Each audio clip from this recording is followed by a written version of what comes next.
Hey guys, welcome. Glad you're here today. Today we're talking about home, a place to launch and land.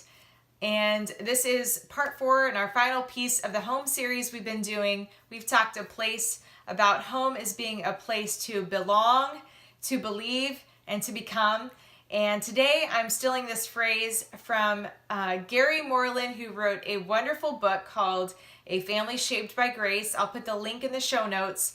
I encourage you to check it out. Tons of just grace-infused, practical wisdom for your family from a man who's not only a father, but also a grandfather, and whose family firsthand really was transformed by the gospel and just his whole learning process with becoming a good dad and grandpa and how to change and shift the culture and the atmosphere of his home.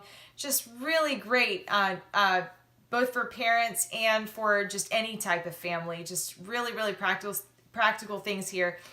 So this idea of launching and landing. We serve a God without limits. We serve a God who has put us in this family. We're all being refined, and God has a plan for us, and He has giftings and things that He's put on the inside of us, and we as a family have the opportunity to root each other on. Sometimes that means rooting each other on in the areas where God is shaping us.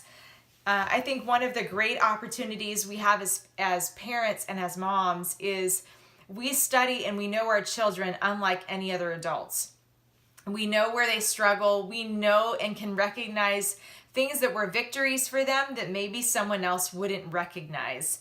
I have a child who has some sensory challenges, and there are things that he used to react to in a certain way that he has grown over time. Now, to someone who doesn't know him, sometimes his reactions or ways he gets triggered, that may not look so good to them, or it may look like a misbehavior.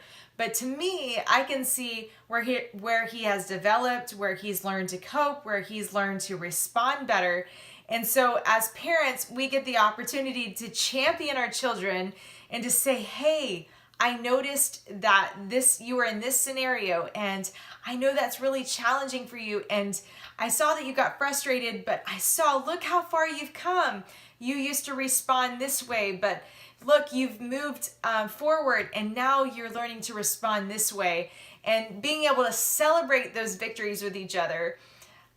This last week, we had an opportunity. One of my kids had wanted to try something new, and this particular child ended up being too scared and afraid to accomplish the thing that they had set out to do.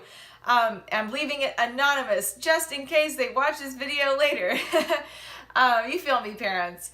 But later on, we made the point of celebrating. Look, you tried. You put yourself in a situation. You knew it was going to be a little scary.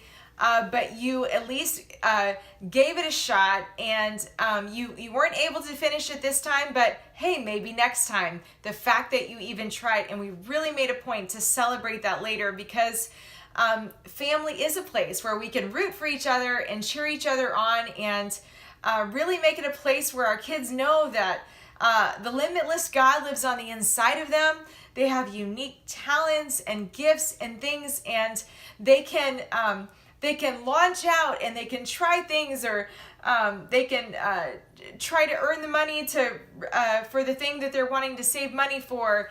And even if their efforts fall flat, we're going to cheer them on. We're going to get in there with them and encourage them and to try again.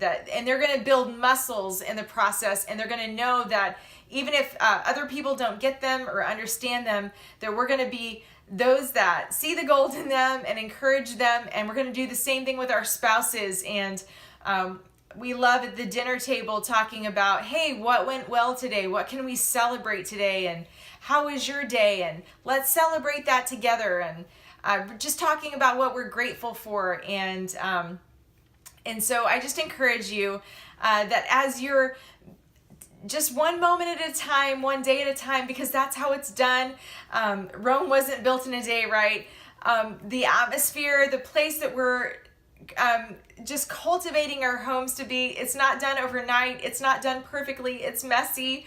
But God is with us. He's in this. It is nothing short of grace-fueled practice. So I just encourage you. It's just one response at a time, one breath at a time, one grace-infused word at a time, one apology at a time, that we are shaping our homes, we are shaping our kids, and God is the one who will bring a harvest out of all those seeds we're planting, out of all that watering you're doing. All of those things you're doing in secret that are hidden, God sees, and just trust that God is honoring that, and that we're making a huge, huge difference in our own lives, in our spouses' lives, and in the lives of our kids. So if you have questions or comments, I would love for you to leave those below. And if you haven't subscribed already, consider doing that and consider sharing this so that other people can benefit from the content that's coming out here. I'm glad you're here, and I hope you guys have a rockin' day in your homes and wherever you may be going today.